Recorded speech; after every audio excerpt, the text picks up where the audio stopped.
The alert came at the worst possible time. Grand Admiral Sarath Khan was in the middle of a formal dinner with 3 senators and the High Commander of the Western Fleet when his personal communicator buzzed against his wrist. He ignored it the first time. He ignored it the second time. When it buzzed a third time in less than a minute, he excused himself from the table, stepped out onto the wide stone balcony of the Imperial Palace, and answered it. The voice on the other end belonged to his night watch officer, a young male named Corvin, and the voice was shaking. That was the first sign something was very wrong. Corvin had been working the night desk for 11 years. Sarath Khan had never heard him shake before. "Admiral," Corvin said, "we have lost contact with Border Patrol Cruiser 794. Last known position, the Outer Vale sector. The final transmission came in 12 minutes ago. Sir, you need to see what they sent." Sarath Khan stood on the balcony and looked out over the lights of Velkara. The throne world of the Dominion Empire stretched out before him in every direction. Towers of white stone and blue glass reaching up into the night sky, the glow of 10 million lights reflecting off low clouds, the distant hum of the city that never truly slept. It was the most powerful planet in 14,000 star systems. It had not been threatened in 600 years. "Send it to my personal screen," he said. "I'll be there in 20 minutes. He was there in 12. The Imperial Fleet Command Center sat deep beneath the palace, carved into the bedrock of the planet itself. It was a vast circular room filled with holographic displays, rows of analysts at their stations, and the quiet, constant noise of data flowing in from every corner of the Dominion's territory. Sarath Khan had spent more of his life in this room than anywhere else. He knew every light on every panel. He knew the difference between a normal alert and a serious one just from the color of the indicators. Tonight, the indicators were a color he had not seen in a very long time. Red, deep, solid red. Not the flashing red of a minor emergency, the steady red of something that had already happened and could not be undone. Corvin met him at the door and led him directly to the central display without saying a word. The other analysts at their stations were quiet. Not too quiet. They were all watching him. That was another bad sign. The image on the central display was grainy and broken. It had clearly been captured in a hurry, pulled from the border cruiser's external sensor array in the last seconds before transmission was cut off. Parts of it were blurred by static. Parts of it were simply missing, replaced by dark blocks where the data had been corrupted. But enough of it was there. Sarath Khan looked at the image for a long time without speaking. It was a ship. That much was certain. But it was unlike any ship he had ever seen in 40 years of naval service. It was enormous. The size comparison markers automatically generated by the sensor system showed it to be nearly twice the length of a Dominion heavy dreadnought, which was itself the largest class of vessel in the Imperial fleet. But it wasn't just the size that stopped him. It was the shape. Every spacefaring civilization the Dominion had ever encountered built ships that were smooth, curved, aerodynamic in form, even where aerodynamics meant nothing in the vacuum of space. It was simply what intelligent minds tended toward. Clean lines, elegant shapes. Ships that looked as though they belonged among the stars. This thing looked like it had been built to survive them. It was angular and hard-edged, all flat plates and sharp corners. Its hull was dark, not painted dark, but dark the way old iron gets dark after it has been through fire. Scarred, burned in places, marked with lines of damage that had been repaired and then damaged again and repaired again so many times that the repairs themselves had become part of the hull. Long, deep grooves ran along its sides, the kind of marks left by weapons that had grazed it but not killed it. There were areas where the plating had been replaced so many times that the colors didn't match, creating a patchwork look that somehow made it look more dangerous, not less. The ship was moving. Even in the still image, the sensor data showed velocity markers that made Sarath Khan's jaw tighten. It was traveling at a speed that should have been impossible for something that size, and it was heading inward, toward populated space. On the lower section of the hull, barely visible through the damage and the age and the grime of what looked like years in deep space, there were markings, and characters in some unknown script, cut deep into the metal. "Has anyone been able to read that?" Sarath Khan asked. We sent it to the Xenolinguistics Division as soon as we received the transmission, Corvin said. They're working on it now. What destroyed the cruiser? Corvin hesitated. We don't know that it was destroyed, sir. There was no explosion recorded, no debris field detected. The transmission simply stopped. The ship went silent. Sarath Khan looked at the image again. Wow, what was the cruiser's crew complement? 240, sir. Nobody in the room said anything. The Xenolinguistics team worked through the night. They were a small division, mostly academics who had been folded into Imperial intelligence because the Dominion occasionally encountered ruins of dead civilizations during its expansion and needed someone to make sense of what they found. They were used to working on fragments of ancient texts, carved stones, mod data chips recovered from long-dead ships. They were not used to being woken at midnight and told to decipher something as a matter of urgent military priority. But they worked, and by the time the first pale light of dawn was beginning to show above the Velkara skyline, a senior linguist named Dessa made a discovery that made her stop completely and simply stare at her screen for several long seconds before she called her director. The script on the hull was not in any active database, as that was expected, but it wasn't entirely unknown either. Dessa had run it through every archive the Dominion possessed, including the deep archives where old, forgotten data went to collect dust. And she had found a match, a partial match. 3 characters out of what appeared to be a longer sequence. The match came from a report filed 312 years ago by a long-range exploration probe that had been sent into a region of space far beyond the Dominion's borders. A tiny satellite galaxy orbiting on the edge of the larger galactic structure that the Dominion called home. The probe had detected unusual energy signatures and had captured images of what appeared to be debris from some kind of conflict. Among the debris were fragments of hull plating. The probe had photographed the fragments before being destroyed by a piece of fast-moving wreckage. The images had been filed, archived, and entirely forgotten about for 3 centuries. The characters on those ancient hull fragments matched 3 of the characters on the ship in the border sensor image. Dessa's hands were not quite steady when she typed up her report. She cross-referenced the match 3 times before she included it. She was a careful person by nature, and she didn't want to cause a panic over a coincidence. But it wasn't a coincidence. She was sure of that. The script was too specific, too consistent. This was the same written language. Whatever had been in that satellite galaxy 300 years ago, and whatever was now moving through the outer veil at an impossible speed, came from the same place.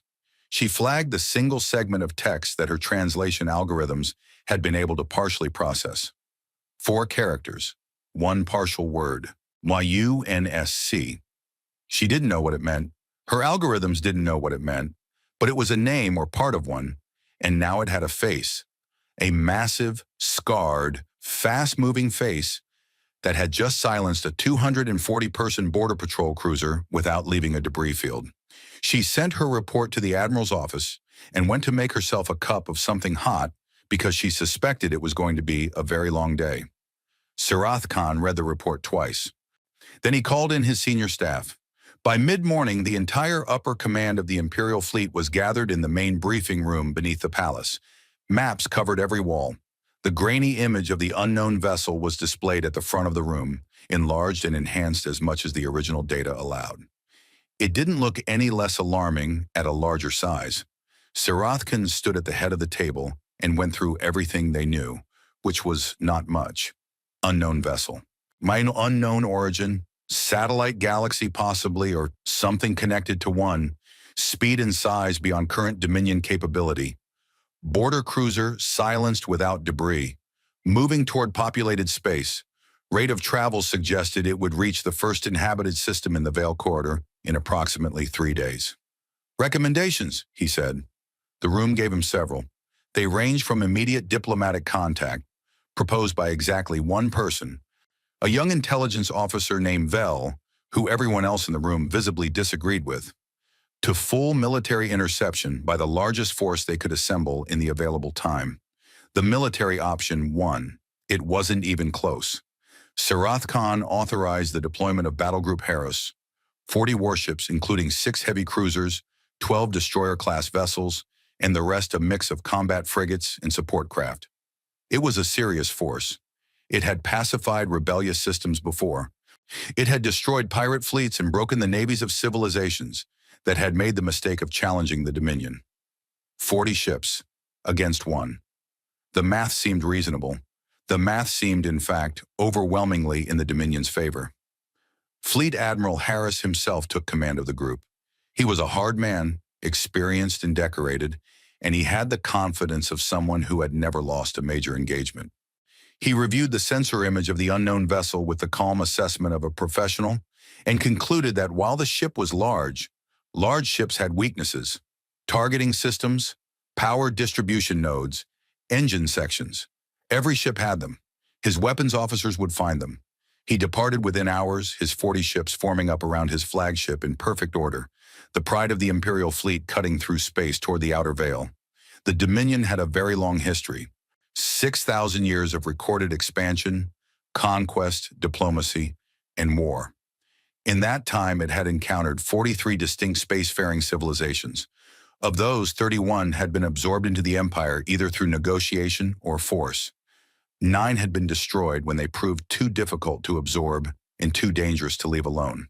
3 currently existed in a state of uneasy truce along the Dominion's borders, kept in check by the threat of the Imperial fleet. Not one of those 43 civilizations had ever made the Dominion afraid. Uncomfortable sometimes. Cautious occasionally, but not afraid. The Dominion was simply too large, too old, and too powerful to be afraid of anything it had yet encountered. That was about to change. 3 days after Battle Group Haros departed Velcara, the long-range communication network registered a brief burst of transmission from the Veil Corridor. It lasted less than 4 seconds. It was heavily fragmented. The analysts worked on it for an hour before they could reconstruct enough of it to understand what it contained. It was not a battle report from Admiral Haros. It was not a status update or a tactical assessment. It was a distress beacon, a single automated emergency signal of the type that activated when a ship's main systems were destroyed, but its emergency core was still functioning. Just one beacon out of 40 ships. Sarath Khan was in his office when they told him. Well, he did not react visibly. He had trained himself over decades not to react visibly to bad news, because a Grand Admiral who looked afraid made everyone else afraid, and afraid people made bad decisions. He sat very still and looked at the report on his desk and breathed slowly and said nothing for almost a full minute. Then he asked for the xenolinguistics report again, the one with the 4-character fragment, UNSC. He read it again, slowly, as though there was something in it he had missed the first 2 times. There wasn't. It was the same report. 4 characters, no meaning, a connection to a satellite galaxy 3 centuries old, a ship that had just eaten 40 warships and kept moving. He set the report down. He looked at the map on his wall, the full extent of the Dominion Empire, 14,000 star systems, the greatest power this galaxy had ever seen. Then he looked at the small marker on the map that showed the last known position of the unknown vessel, still moving, still heading inward. He thought about something that the young intelligence officer Vel had said in the briefing, the one everyone had dismissed. What if they're not here to conquer? What if they're here for something else entirely? Nobody had answered that question. Nobody had thought it was worth answering. Sarath Khan was beginning to think it might have been the most important question in the room. He called for his senior staff again. When they filed in and saw his face, the room went very quiet, very fast. Because this time, for the first time in the memory of anyone present, the Grand Admiral of the Imperial fleet looked like a man who was not entirely sure what to do next. Outside, above the palace, above the towers and the lights of Velcara, the sky was clear and full of stars. Somewhere out beyond those stars, something old and scarred and very far from home was still moving, still heading inward, still, as far as anyone knew, completely unchallenged. And in the wreckage of 40 Imperial warships, somewhere in the dark of the outer veil, a single automated beacon was still blinking. One beacon, one survivor, and nobody yet knew what they had seen. Vensha had been a sensor officer for 3 years. She was 22 years old. She had joined the Imperial fleet because she was good at numbers, and her father had served, and she wanted to see more of the galaxy than the small agricultural world she had grown up on. She had expected patrol routes, border surveys, Maybe some minor piracy suppression if she was unlucky.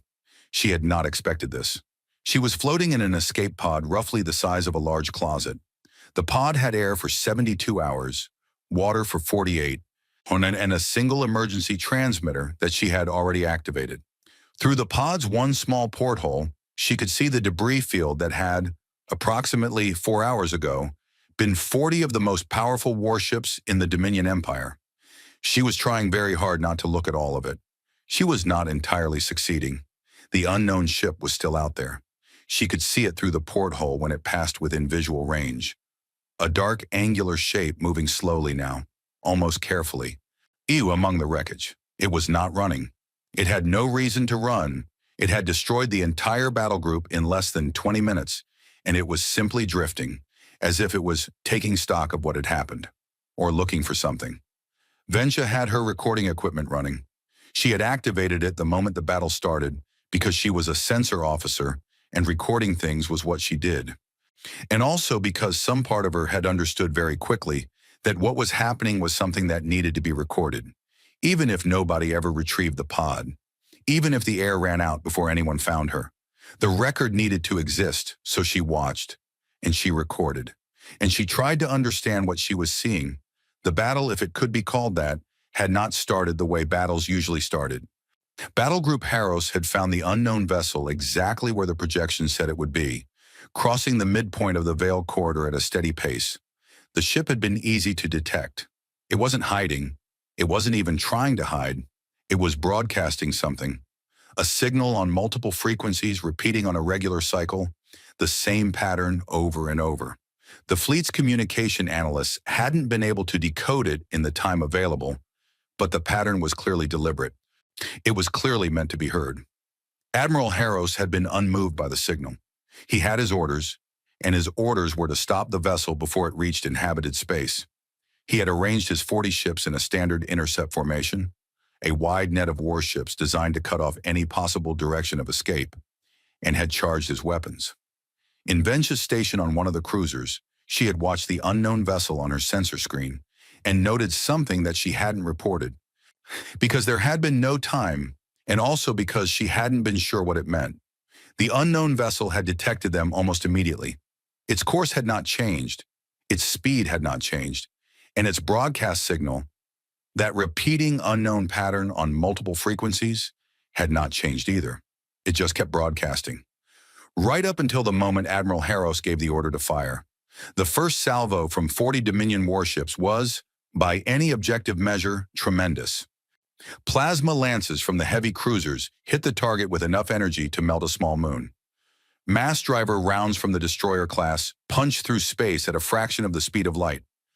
Graviton bombs, the Dominion's most powerful conventional weapon, detonated in a spread pattern designed to shatter hull integrity across the entire length of the target vessel. All of it hit. Ventia had watched her sensors and confirmed it.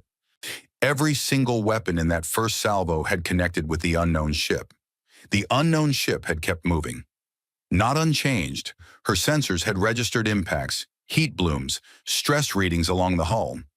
The weapons had done something, but the ship had not slowed. It had not broken apart. It had not done any of the things that ships did when 40 warships hit them all at once. There had been a pause of approximately 11 seconds after the first salvo.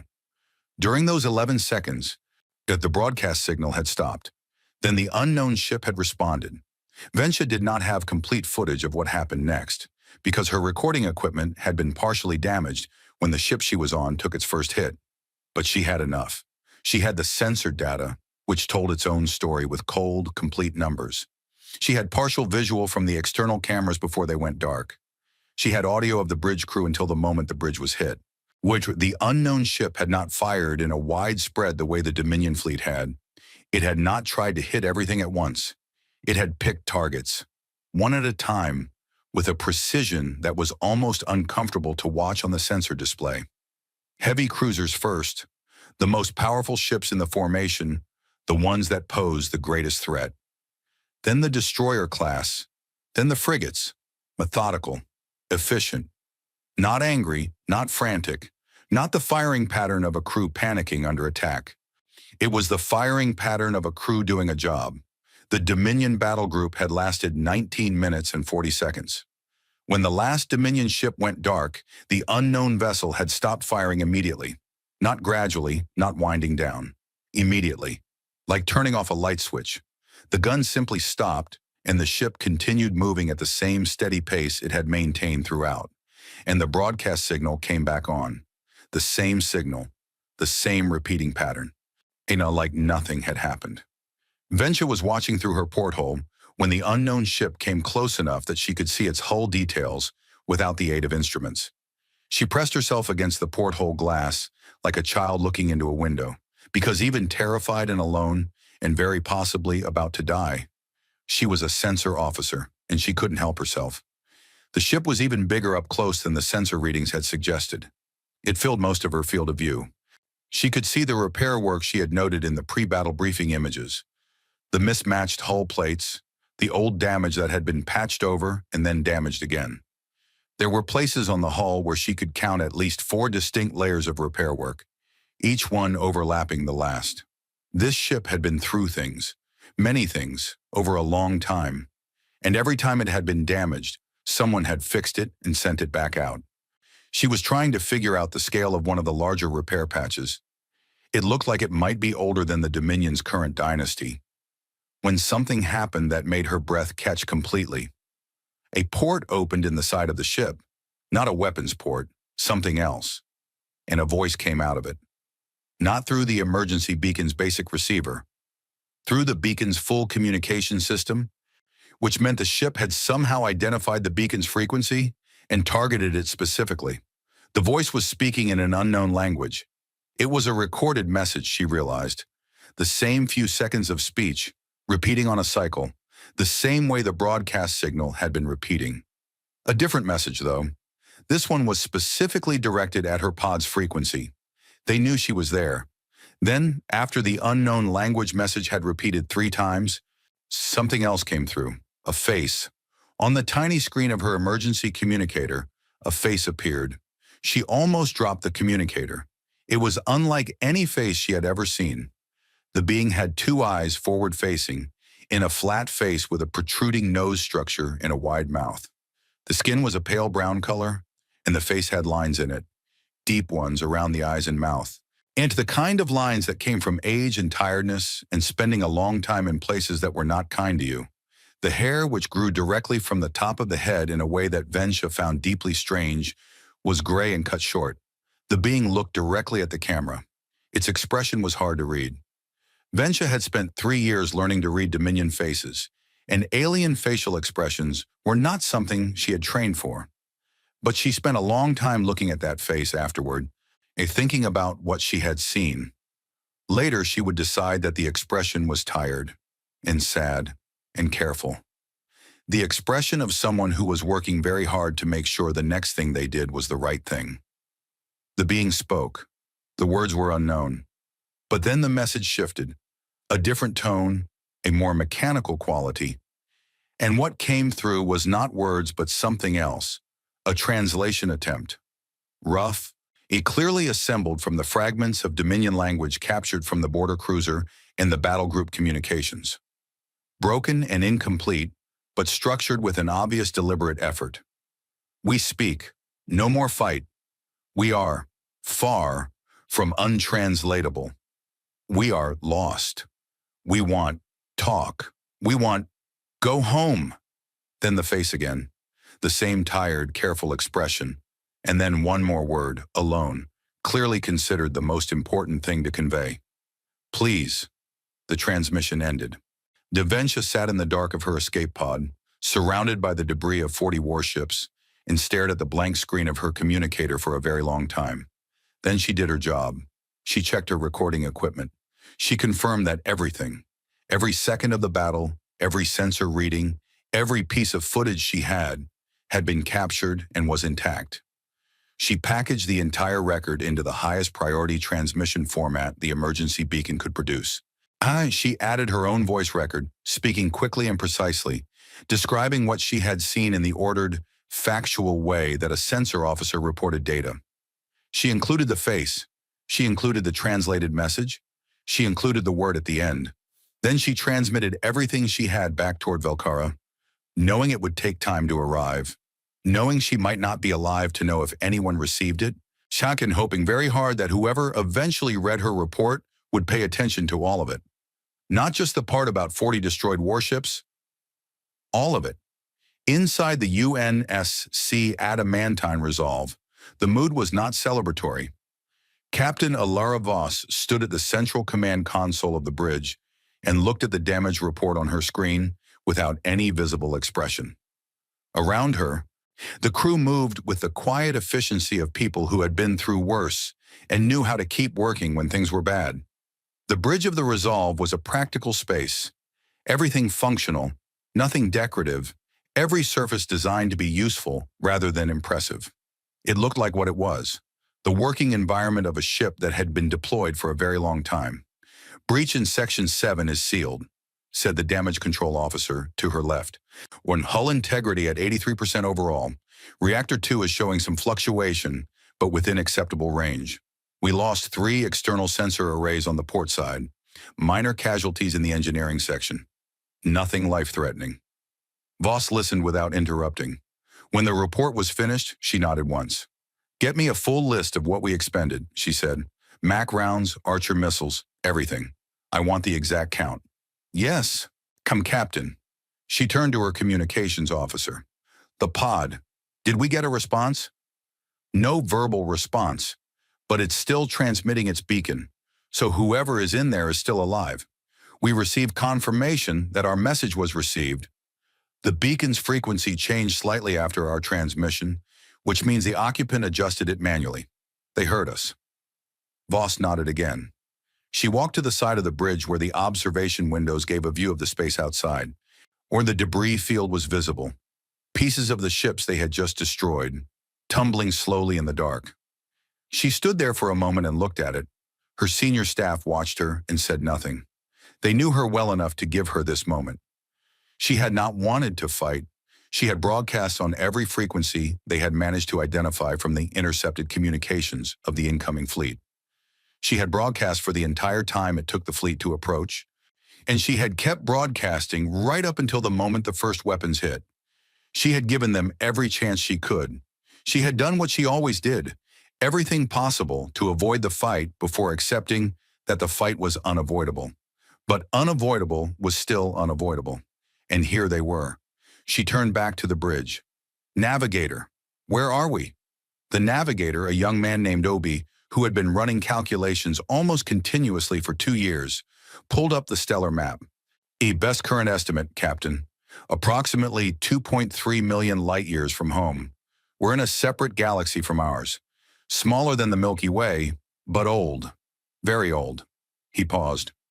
"The slip space anomaly that brought us here isn't something I can reproduce. I've been looking for a way back for 22 months. I don't have one yet.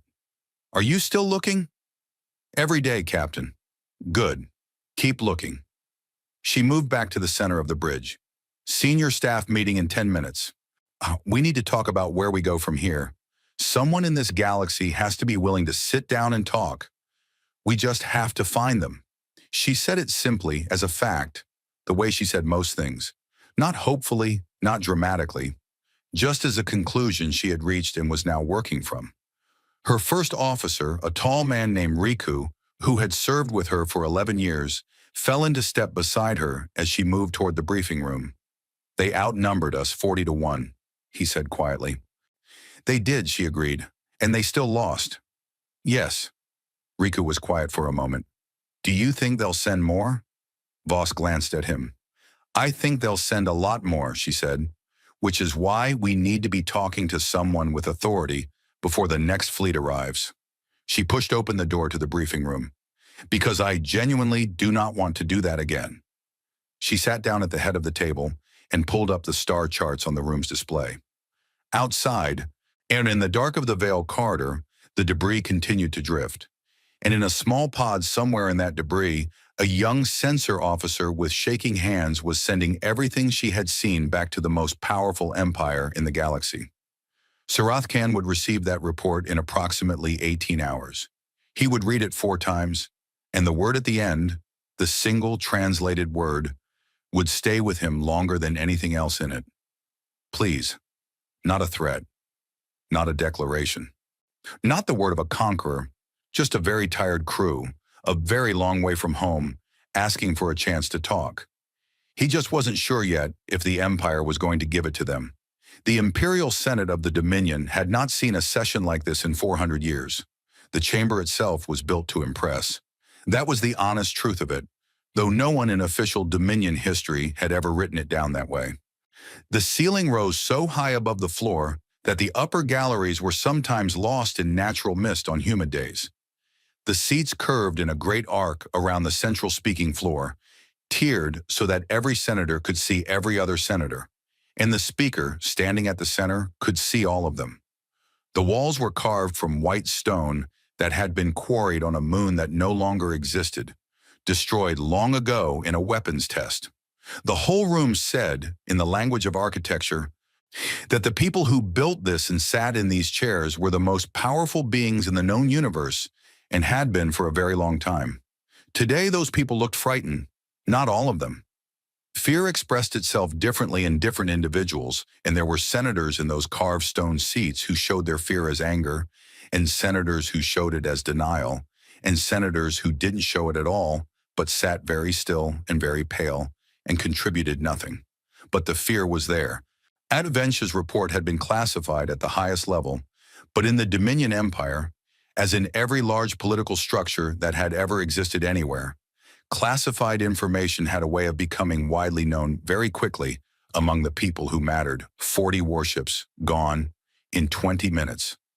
The number moved through the chamber like a cold wind. People whispered it to each other. They wrote it on data slates and passed those slates down the rows. They said it out loud in tones ranging from disbelief to outrage to something quieter and more honest, something closer to genuine fear of what it meant. Grand Admiral Sarath Khan stood at the speaker's position in the center of the floor and delivered his report with the same steady voice he always used. He gave the facts without embellishment. He presented the sensor data, the fragments of translated communication, Vench's testimony. He showed the image of the unknown vessel, enlarged, or enhanced, displayed on the great screen behind him so that every senator in the chamber could see it in detail. The scarred hull, the mismatched plating, the markings they still could not fully translate. He answered questions for 2 hours. The questions were mostly the kind that powerful people ask when they are afraid and trying to sound like they aren't. How quickly can we replace the losses? How many ships can we mobilize in the next week? What are our largest weapons? And have we considered using them? He answered all of them honestly. Then he stood in the silence that followed and waited to see if anyone was going to ask the question he actually thought mattered. Senator Lorene Athdara asked it. Lorene was 63 years old and had been in the Senate for 31 of those years. She was thin, with sharp eyes and the kind of face that had been handsome once and was now interesting instead. Angular, watchful, deeply lined. She dressed simply for a senator, always in plain dark cloth.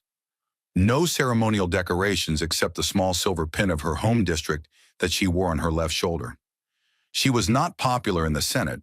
She was, however, respected, which was different and in many ways more useful. She had read Vench's report twice before the session began. Not just the tactical summary that had been prepared for the senators, the full report, including the personal observations, and including the translated message, including the description of the face on the screen. She had read all of it, and she had thought about it carefully, and then she had come to the Senate chamber with something specific to say. She waited until the questions about fleet strength and weapons had exhausted themselves. She waited until the room had settled into the kind of silence that comes after a lot of noise, ushered to the silence where people were beginning to realize that shouting hadn't solved anything. Then she requested the speaking floor and walked down to the center of the chamber and stood where Sarath Khan had stood. "I want to talk about the signal," she said. The room shifted. A few senators looked confused. She kept going. Before Admiral Harros opened fire, the unknown vessel was broadcasting on multiple frequencies. Our own analysts confirmed this. The broadcast was repeating on a regular cycle, clearly deliberate, clearly designed to be received.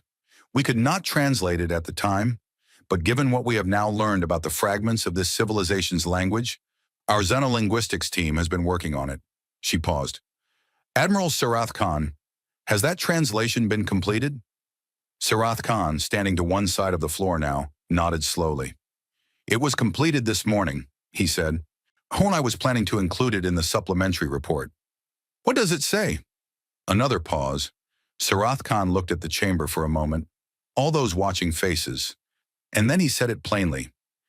It says approximately, we are a vessel from a distant civilization.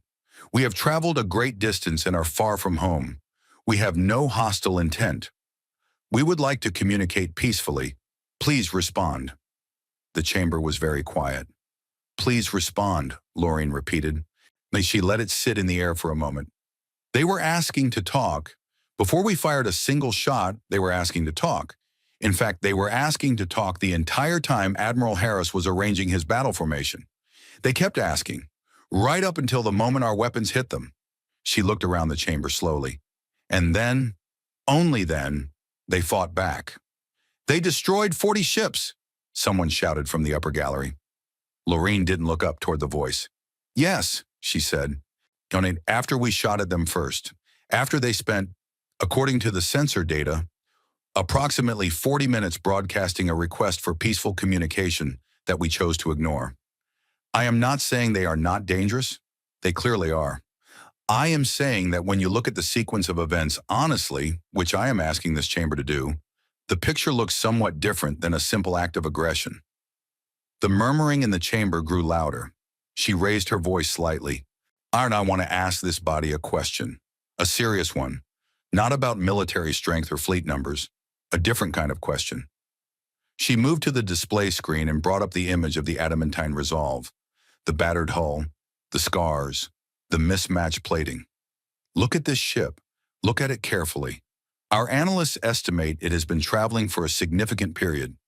The condition of the hull, the number of repair cycles, the type of damage visible, all of it points to a vessel that has been in deep space for an extremely long time, possibly years.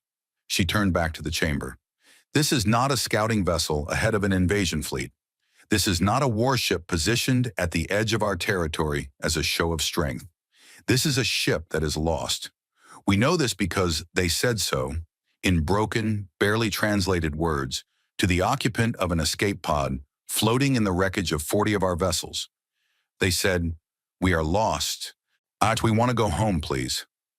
The silence that followed was different from the silence before, heavier, more thoughtful. And if I'm wrong, Lorraine said more quietly now, and this is the advance force of some vast armada, then destroying this ship accomplishes nothing, because the armada knows where we are now.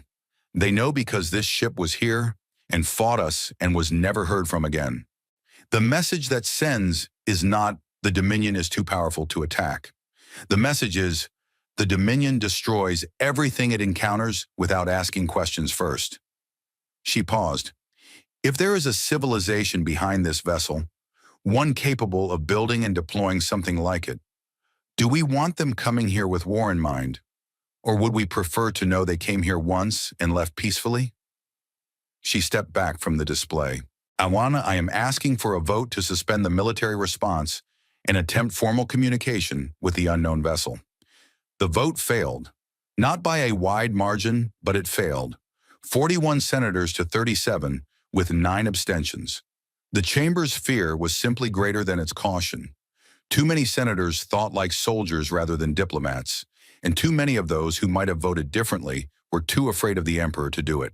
Emperor Velthanos IV had not come to the Senate session in person. He was 94 years old and rarely left the inner palace anymore. But his voice had been present throughout, in the messages delivered to key senators before the session, in the whispered conversations in the corridors, in the simple fact that everyone in the room knew what he wanted. He wanted the vessel destroyed. He wanted the threat eliminated. He was not a man who had maintained power for 30 years by accommodating things he didn't understand, and a ship that had killed 40 of his warships was very high on the list of things he intended not to accommodate.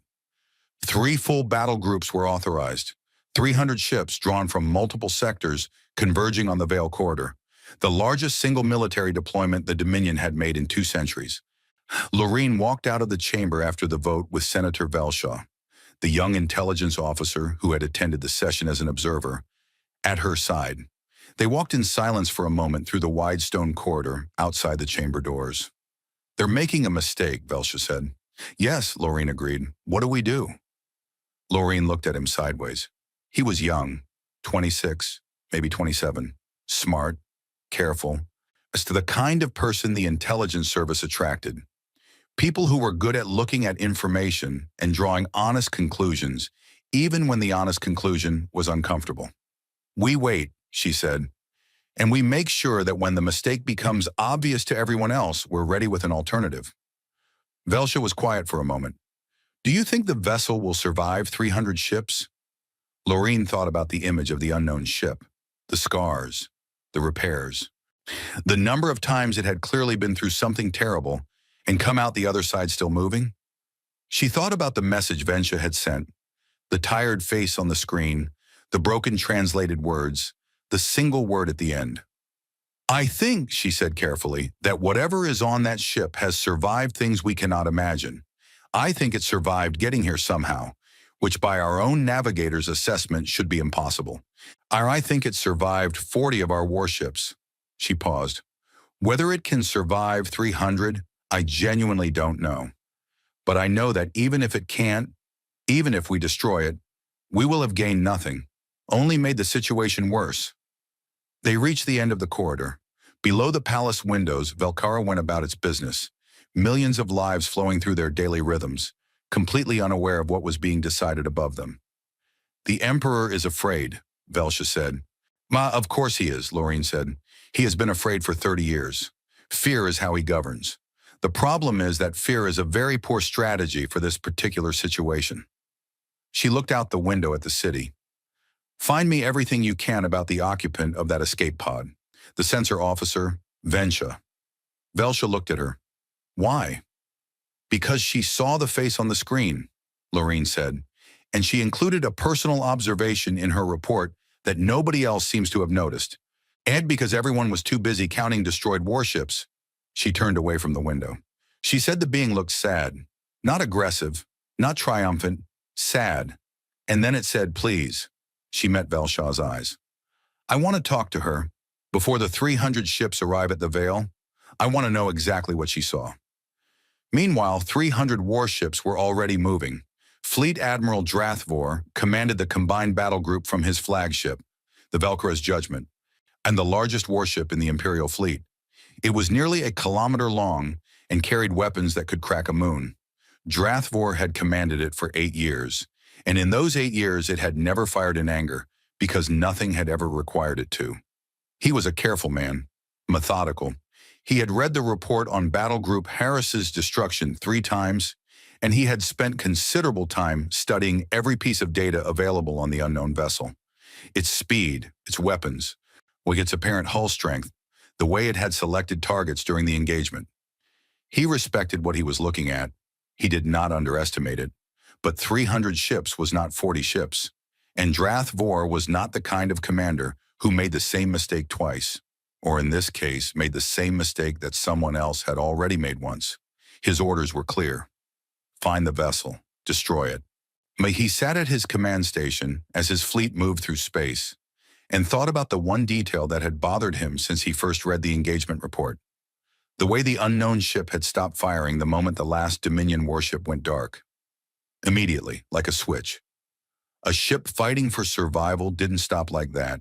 A ship fighting for survival kept firing until it was certain every threat was gone. A ship on an attack run didn't stop like that either.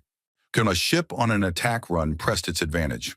A ship that didn't want to fight stopped exactly like that. He had not included this observation in any of his reports. He was a fleet admiral.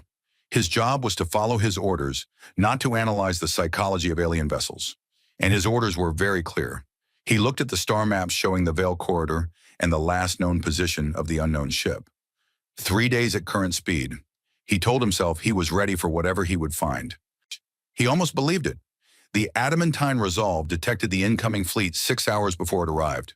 That was the advantage of being alone in a relatively quiet region of space with sensors that had been built to scan across hundreds of millions of kilometers. There was no debris left from the previous battle.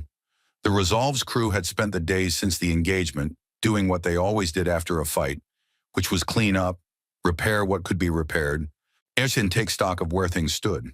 The sensor arrays on the port side had been replaced with backup units from storage. The breach in Section 7 had been sealed properly. Reactor 2 had been tuned back into stable operation. The ship was not at full strength, but it was functional, and its sensors were very, very good. When the first long-range contact appeared on the edge of the detection range, where the watch officer noted it without alarm and began the standard process of characterizing the contact. Size, speed, heading, number of individual signatures. 3 minutes later, when the characterization was complete, she called the captain. Voss arrived on the bridge already dressed. She had a habit of sleeping in her uniform when the ship was in any kind of uncertain situation, which meant she had been sleeping in her uniform almost continuously for 2 years. She came to the sensor station. He looked at the display and studied it for a while without speaking. The contacts were still far out, but the numbers were clear enough. The computer kept updating the count as more signatures resolved out of background noise. It was past 300 and still going up. "All senior staff to the bridge," Voss said. "Now." They gathered within 5 minutes. Voss waited until they were all present and then turned to face them.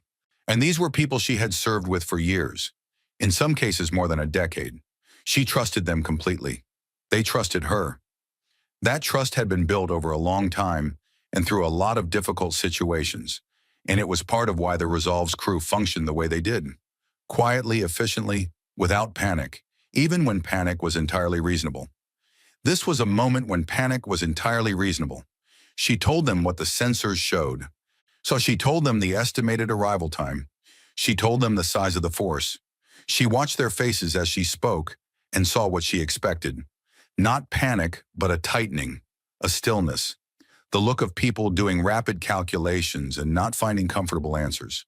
Then she told them what she intended to do about it. There was a silence after she finished.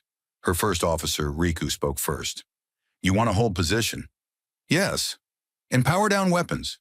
"Not entirely. Stand by only. But yes." Essentially. "Against 300 ships." "Against 300 ships." Another silence. Riku looked at the sensor display, then back at her. He had a quality she valued in a first officer. He thought before he argued, and when he argued, he did it because he had a real point, not because he was afraid.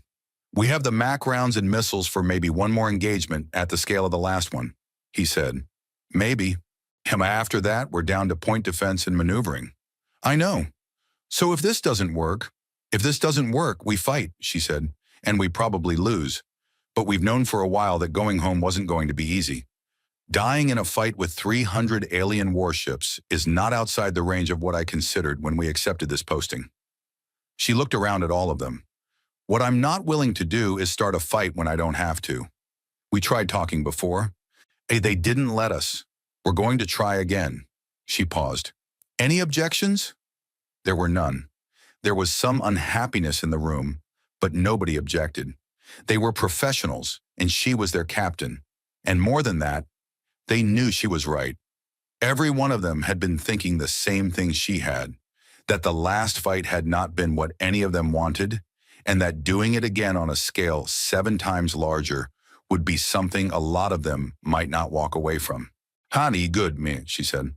"Obi, what's your best current translation database?" The navigator, who had been quietly the second busiest person on the ship for 2 years, after Voss herself, pulled up a screen. "We recovered a significant amount of communication data from the last engagement. My language algorithms have been running continuously. I can now produce rough but functional translations in their primary language and receive their transmissions with about 60% comprehension accuracy." He paused. "It's not perfect, but it's a real conversation, not just fragments." Voss looked at him for a moment. "Good," she said again, and meant it more this time. "Prepare a broadcast. I'll write it. We'll start transmitting the moment they're within communication range." The broadcast went out 4 hours later, when the first contacts were close enough for real-time communication. It was simple.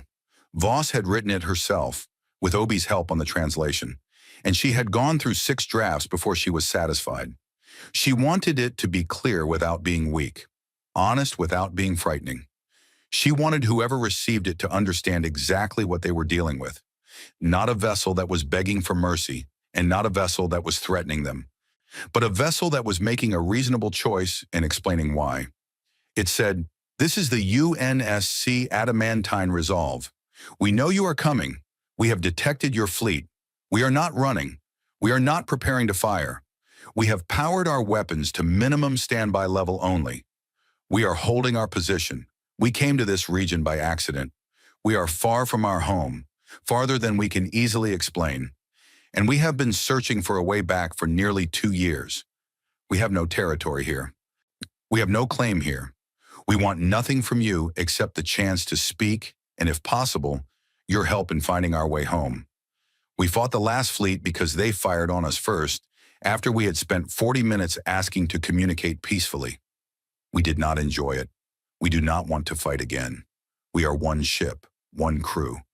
We have people here who want to go home to their families. We are waiting. Please talk to us." She recorded it in her own voice.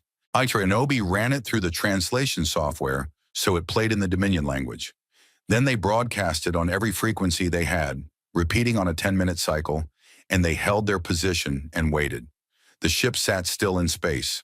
The crew went to their stations and maintained readiness without engaging weapons locks.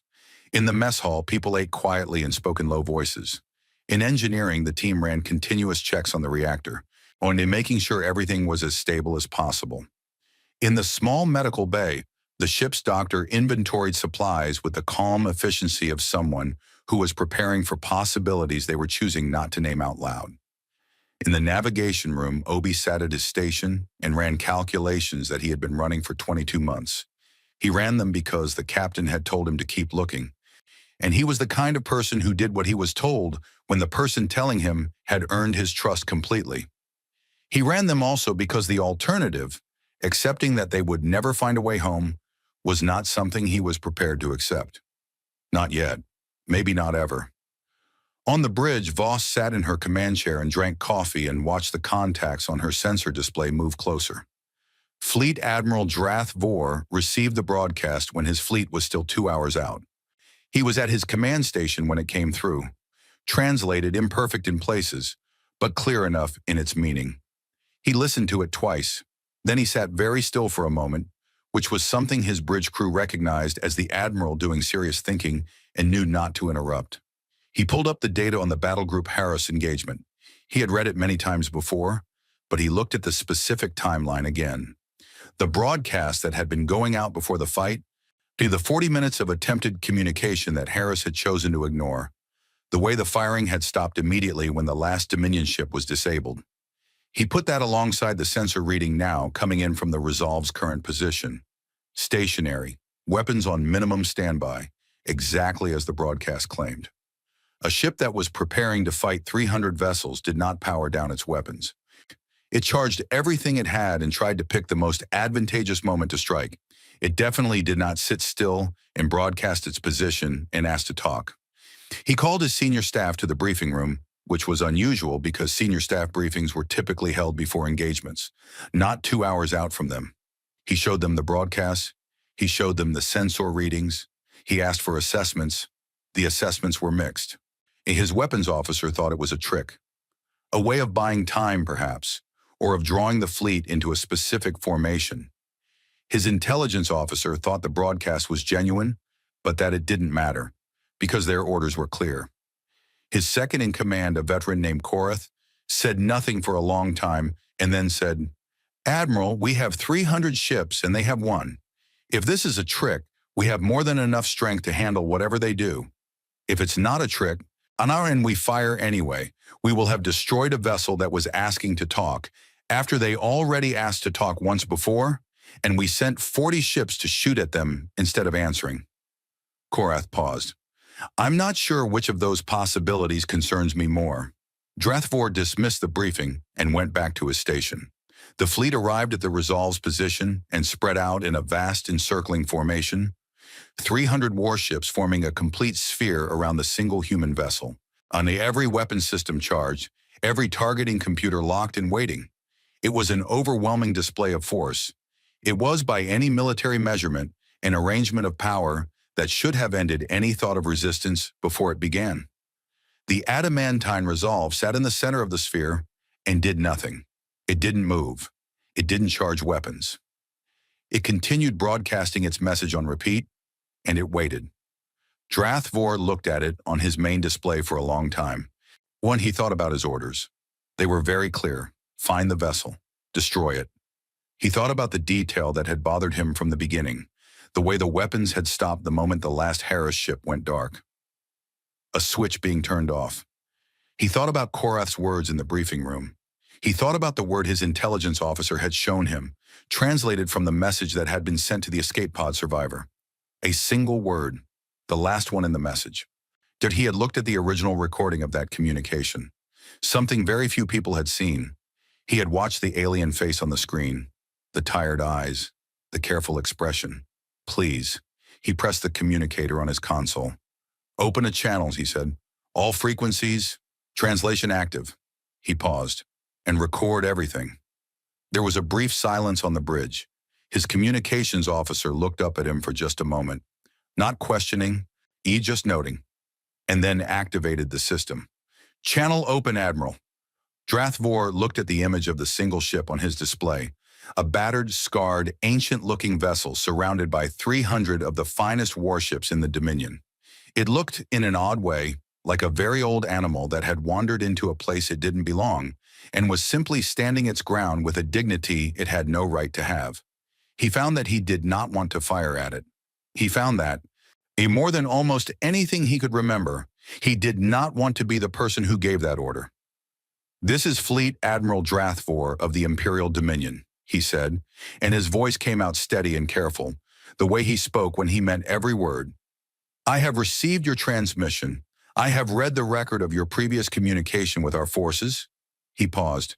I am told my orders are to destroy your vessel. He paused again. I am going to deviate from those orders in one respect. I am going to speak with you first.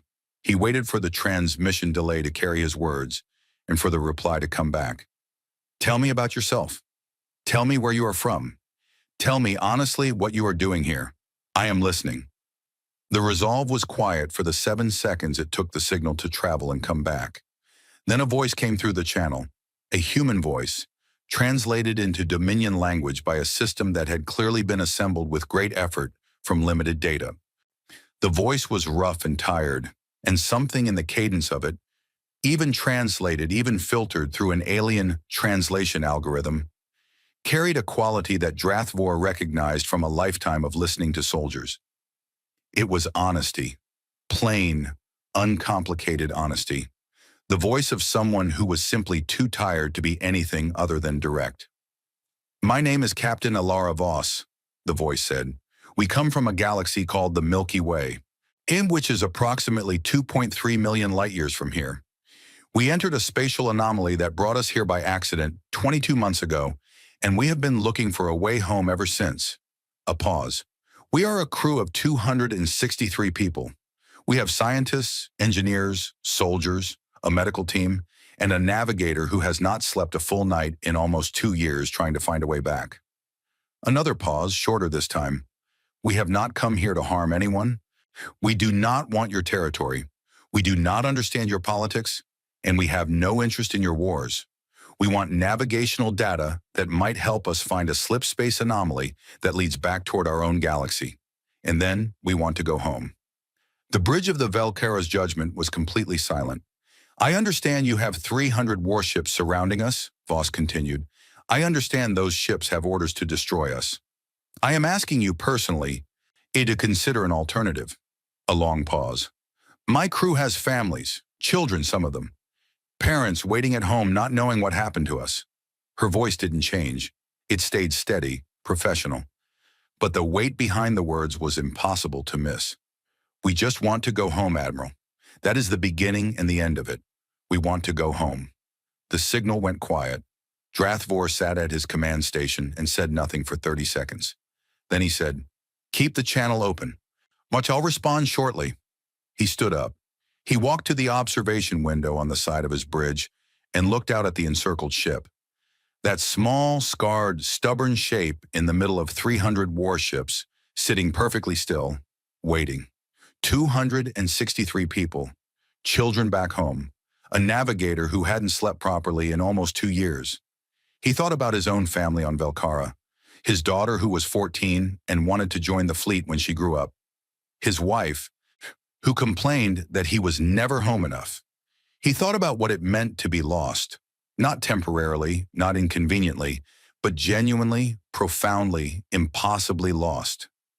2 million light years from home, in a galaxy you stumbled into by accident, surrounded by civilizations that kept trying to shoot at you. He went back to his station. "This is Admiral Drathvor," he said into the channel. "Captain Voss, I am going to ask my fleet to stand down from weapons-ready status. And this is not an order I have authorization to give, and I expect I will have to answer for it. But I am giving it." He paused. "I would like to continue this conversation. There are people in my government who need to hear what you just said. Mon, if you will give me your patience, and I understand that asking for patience from someone surrounded by 300 warships is a considerable request, I will do everything in my authority to ensure you receive a fair hearing." Another 7-second delay.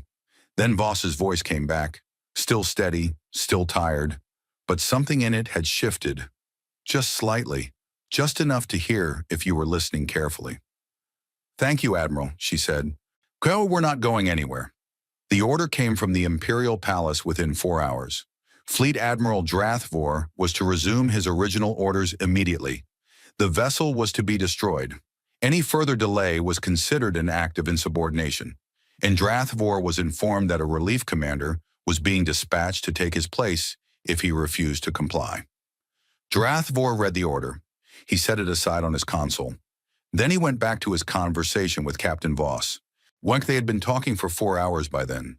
A real conversation, slow because of the transmission delay and the imperfect translation, but genuine. Voss had told him about humanity, not in a formal way, not like a prepared speech, but in the way of someone answering direct questions honestly, because they had decided that honesty was the only strategy left. She had told him about Earth, about the wars humanity had fought among themselves before they reached the stars, about the wars they had fought after, about the things they had encountered in their own galaxy that had nearly destroyed them, and how they had survived them anyway. Drathvor had asked direct questions and received direct answers, and the picture that had emerged was unlike anything he had expected. Humanity was not, by his people's standards, especially large. Their territory in their own galaxy was not vast. Their population was not enormous. And their technology was advanced, but not in ways that suggested an ancient, settled civilization. It was the technology of a species that had been repeatedly pushed to its limits and had responded each time by working harder and building stronger and refusing to stop. What they had in extraordinary quantities was stubbornness and adaptability, and a very specific quality that Drathvor found difficult to name exactly. A kind of forward-looking determination that expressed itself not as aggression, but as a refusal to accept that things couldn't be made better, a refusal to give up. Not the fearlessness of something that had never known danger, but the hard-earned calm of something that had been afraid many times and had learned to work through it. He had been a soldier his whole life. He knew what real strength looked like, and this was real strength. He read the relief order again, then he put it down again. "Korath," he said. His second-in-command appeared at his side immediately. "Admiral, what's the current status of communication links with Velcara?" "Standard relay, all channels open." "Good. I want you to prepare a full transmission for Senator Lorene Athdara's office. Everything we've discussed with the resolve, the full record, unedited. Every word. Send it now, before anything else changes." Korath was quiet for a moment. "That will be viewed as going around the Emperor's office." "Yes," Drathvor said. "It will be." Korath looked at him for a moment. Then he nodded once and went to do it. Senator Lorene had not left the Senate district since the failed vote. She had set up a working space in her offices, and she had been sleeping in a chair because she didn't want to be far from her communication terminals. One of Velshaw had been with her most of that time. He had leave he hadn't taken in 2 years, and he spent it sitting across from her, working through the data they had, trying to find a path through the political situation that didn't end with 300 warships destroying something that didn't deserve to be destroyed. Vensha had come to see them on the second day.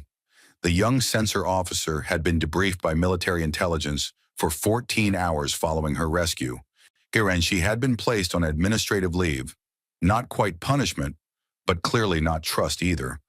While the events she had witnessed were assessed, she had been told clearly, if not explicitly, that her personal observations were not relevant to the military analysis. She had decided that they were relevant to someone else's analysis. She sat in Laureen's office and told the senator everything she had seen. Not the sensor data. That was in the report. The things that weren't in the report. The way the ship had moved after the battle, slowly, carefully, like something that was tired. The signal that had kept broadcasting even while the fleet was arranging to attack. The face on the screen. The word at the end. Laureen had listened to all of it without interrupting. When Vensha finished, the senator had sat very still for a while, and then had said quietly, "You made the right choice coming here." Now on the third day, the transmission from Admiral Drathfor arrived. Laureen read it in full. All of it, the conversation with Voss, the questions and answers, the complete record of 4 hours of talking between a Dominion fleet admiral and the captain of the most isolated vessel Laureen had ever heard of. She read it once quickly and then went back and read it again slowly, paying attention to every exchange. Then she went to the Senate. The second session was different from the first. Partly it was Drathfor's transmission. Laureen had it distributed to every senator before the session began, and the content of it changed the room in ways that were hard to define precisely, but impossible to miss. A flat military report about an alien ship destroying 40 warships was one thing. 4 hours of conversation with a lost crew asking for help, finding their way home was something else entirely. Partly it was Vensha. Laureen had brought her to the session as a witness, which was unusual but not unprecedented. The young officer stood at the speaker's position and answered questions with the same precise, factual style she used when filing censor reports. But the facts she was conveying were not numbers and technical readings. She described the face on the screen. She described the broadcast that had been going out before the battle, the request to communicate that nobody had answered. She described the word at the end of the transmission, Monrin, the way she had felt sitting in that escape pod in the wreckage of 40 ships, listening to an alien voice say, "Please," through broken translation software. The chamber was quieter than Laureen had ever heard it. Partly, it had to be said, it was the Emperor's absence from this session. Velthanos had been ill. Nothing serious according to the official communications, but enough to keep him confined to the inner palace. His influence was still present in the room, in the senators who aligned with him, and in the general weight of his decades-long dominance over the political structure. But he was not there to apply direct pressure, and in his absence, the room breathed a little differently. Laureen took the floor last. She didn't make a long speech. She didn't try to be dramatic. She was 63 years old and had been a senator for 31 years, and she had learned that the most effective thing you could do in a room full of frightened, powerful people was be calm and clear and refuse to waste words. "We have a choice," she said. "We can destroy this vessel. We can do it today. Drathvor's fleet is in position, and if we relieve him and send a commander who will follow orders without thinking, it will be done before nightfall. The ship will be gone. 263 people who want to go home will be dead. And somewhere, in a galaxy we cannot reach, there are people who built that ship and sent it out. And eventually they will notice it hasn't come back, and eventually they will come looking." She paused. "We will have told them, by what we do today, what kind of people we are." She looked around the chamber. "Or we can do something we have never done in 6,000 years of Dominion history. We can let a vessel leave our territory in peace. We can give them the navigational data that might help them find their way home. When we can tell the rest of the galaxy, and whoever is waiting in that other galaxy, that when the Dominion encountered something powerful and unknown and alone, we chose to ask questions first." Another pause, longer. "That is not weakness. I want to be very clear about that. It is not weakness. It is the kind of strength that is worth having. The kind that doesn't cost you everything eventually. The vote was 44 to 39, with 5 abstentions. It was enough. The official word reached Drathvor 6 hours later. The destruction order was suspended. He was authorized, cautiously, with more conditions than he had ever seen attached to a single military authorization, to continue communications and to work toward a provisional agreement. He informed Captain Voss immediately. There was a pause after his transmission, longer than the signal delay would explain.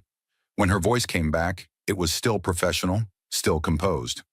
But Drathvor had been listening to it for days by now, and he heard the breath underneath the words. The kind of breath you let out after holding it for a very long time. "Thank you, Admiral," she said. "Tell me what you need from us." The negotiations took 3 days. They were conducted between Voss and Drathvor directly, with Lorraine's office participating through relay and Obi serving as the Resolve's primary translator and technical liaison. Where they were not simple, there were deep uncertainties on both sides, and more than once the discussion stalled on points where the cultural gap between humanity and the Dominion was simply too wide to bridge quickly. But they kept talking. That was the essential thing. They kept talking and they kept working, and every time a wall appeared, they went around it rather than through it. What they agreed to, finally, was modest by the standards of what either side had hoped for and generous by the standards of what either side had expected. The Dominion would provide the adamantine resolve with navigational charts of this galaxy's stellar geography, information that would take Obi's calculations and give them the context they had been missing for 2 years. They would also provide an analysis of known spatial anomalies in the outer regions, at which Obi thought gave him at minimum a strong lead on where to look for a slipspace return point. In exchange, humanity's first contact with the Dominion would be recorded as peaceful, something Lorraine had insisted on because she understood the long-term importance of how this story would be told. There were things that couldn't be agreed on in 3 days. There were things that would need to be returned to by other people, in other conversations that neither Voss nor Drathvor would necessarily be part of. The shape of what humanity and the Dominion might eventually be to each other. Allies, trading partners, uneasy neighbors, something that didn't have a name yet, was not something that could be decided by one battleship captain and one fleet admiral conducting negotiations in imperfect translation software. But they had started it. That was what mattered. On the day before the Resolve was scheduled to depart, Voss made an unusual request. She asked if it was possible to speak directly, visually, face-to-face over the channel, with Drathvor and any of his staff who were willing. It was unusual. Everything about this situation was unusual. Drathvor agreed. He gathered his bridge crew around the communication screen. Most of them had never seen a human face. And they stood in a half circle, and they looked at the screen and tried to maintain the professional composure of Dominion naval officers, while their expressions said, clearly enough for anyone to read, that this was the strangest and most remarkable thing they had ever experienced. On the screen, Voss looked back at them. She was sitting at what appeared to be the command station of her bridge, and her crew was arrayed behind her in a similar arrangement. 263 people, and it felt like all crowded in to see, though of course it was only a fraction of that, as many as the camera could capture. They were all different from each other in ways that Drathvor found fascinating. Different heights, different skin colors, different ages, in different states of tidiness and uniform regulation compliance. They looked like a crew that had been through a very long expedition and had stopped worrying about the small things a while ago. They looked happy, he realized. Not joyous, too tired for that, but genuinely, quietly happy. The particular happiness of people who had been afraid for a very long time and had just been given a reason to hope. Voss's face, for the first time in all their hours of conversation, showed something other than careful professionalism. There was a smile on it. Not large, but real. "I wanted to say thank you," she said, with a face attached to it. "So it means something more than words on a channel." She paused. "And I know what you risked to make this happen, Admiral. I know it wasn't a simple choice. I know you had orders, and I know what following orders and not following orders can cost a person in a military structure." She looked directly at the camera. "You did something brave. I wanted you to know that a lot of people understand that. Drathvor didn't answer immediately. He was not accustomed to being thanked. The Dominion fleet was not a place where thanks were commonly expressed. When he found that he didn't entirely know what to do with it, he settled for honesty. "You also did something brave," he said. "Sitting still while 300 ships surrounded you. Not fighting, waiting." He paused. "That is harder than fighting. I think many people in my fleet would not have been capable of it." Voss was quiet for a moment. Then she said, "We've had a lot of practice." The adamantine resolve left the following morning. It departed slowly at first, moving through the outer edge of the fleet formation as the Dominion warships cleared a path. The 300 ships held their positions in a vast spread across space. The single human vessel moved between them and out the other side, and then accelerated away into the dark. Drathvor watched it go on his main display. He watched it until it was too small to see with the naked eye and only visible on the sensor screen. He watched it until Obi's calculations, fed by the Dominion navigational data, took the resolve toward the outer regions where the anomaly data suggested a possible return point. Then it jumped, not a Dominion-style jump, not the clean, established fold of a properly mapped hyperlane. Something faster, stranger, less predictable. A bright flash of distorted space that the resolve punched through like a needle through cloth, and then it was gone. The sensors recorded a stress signature in local space that faded within seconds. Gone. 2 million light-years toward home, hopefully, or at least toward somewhere that might lead there. Carrying Obi's calculations and the navigational charts and the months of data Obi had built up, all of it now finally given the context it had been missing. The bridge of the Velcara's judgment was quiet. "Admiral," his communications officer said, "we have a response from Velcara, from the Emperor's office." Drathvor turned. "Read it." The communications officer read it. It was not a pleasant message. It detailed at length Drathvor's violations of direct orders, his insubordination in copying Senator Lorene's office with classified communications, his failure to perform his assigned mission, and his general conduct as a fleet officer over the preceding days. It informed him that he would face a formal review board upon his return to Velcara. He listened to it with the same expression he had worn throughout everything else. Steady, patient, not afraid. "Acknowledge receipt," he said. He looked at the space where the resolve had been. Then he looked at the debris field, still visible at the edge of sensor range, the remnants of the 40 ships from the first engagement. Then he looked at his bridge crew, the people who had stood beside him through this, who had watched him make choices they hadn't been sure about and had stayed with him anyway. His communications officer was watching him. "Admiral," the young officer said carefully, should we report it as a victory?" Drathvor thought about Voss's face on the screen, the tired smile, the thanks that had come with a face attached to it. He thought about 300 ships surrounding one battered vessel, and that vessel sitting still and waiting and asking with complete sincerity to be heard. He thought about what winning and losing actually meant when you took them out of the context of weapons and body counts and put them into the context of what kind of people you chose to be. "Report it as a warning," he said quietly, "to ourselves, about what we almost did." Nobody on the bridge spoke for a moment. Then Korath, standing to his left, made a low sound that might have been agreement and turned back to his station. One by one, the rest of the bridge crew did the same. Back to their consoles, back to their work, back to the ordinary business of a fleet that had just been part of something extraordinary and was now figuring out what came after. In the Senate on Velcara, Senator Lorene Athdara filed a formal record of the engagement and its resolution, and made sure it was entered into the permanent Imperial Archives in the way that all official records were. Sealed for a period, then eventually public. She made sure the record was complete. Not just the military parts, all of it. The signal before the first battle that nobody had answered. The word at the end of the message to the escape pod.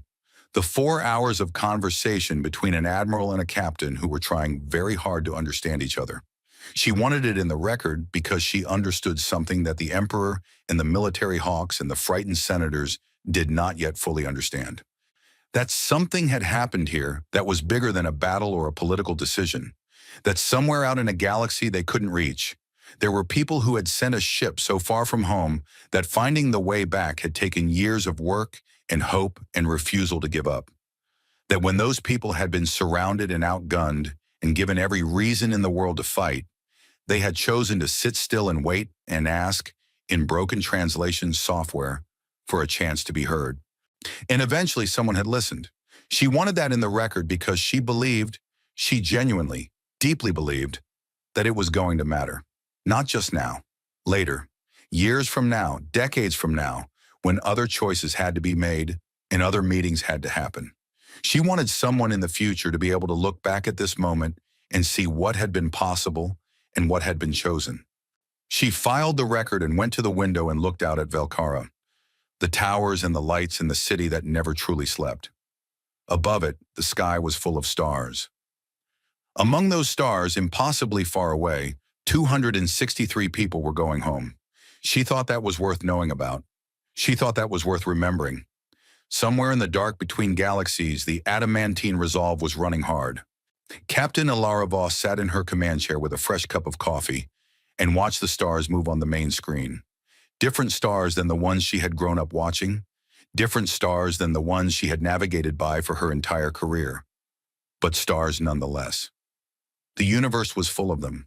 That had always been for her a source of comfort rather than fear. So much of it out there, so much to find. Obi was at his station. He had not slept in 32 hours.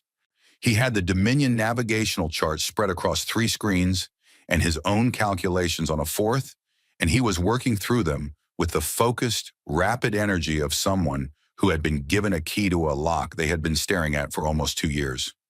"Captain," he said without looking up. "Obi, I think I have it." He paused. The bridge went very quiet. "There's an anomaly signature about 4 months from our current position, consistent with slipspace activity, in a region the Dominion charts describe as navigationally unstable, which based on what happened to us 2 years ago is probably why we ended up here in the first place." He looked up from his screens. His eyes were red from tiredness, but the expression in them was something she hadn't seen in a long time. "If I'm reading this right, and I am fairly confident I'm reading this right, that's a door home." 4 months. After 2 years, 4 months was almost nothing. Voss looked at her navigator for a moment. Then she looked around the bridge at the crew that had been through everything with her, that had survived the wrong turn, and the 2 years of searching, and the fights they hadn't wanted, and the diplomacy they hadn't been trained for.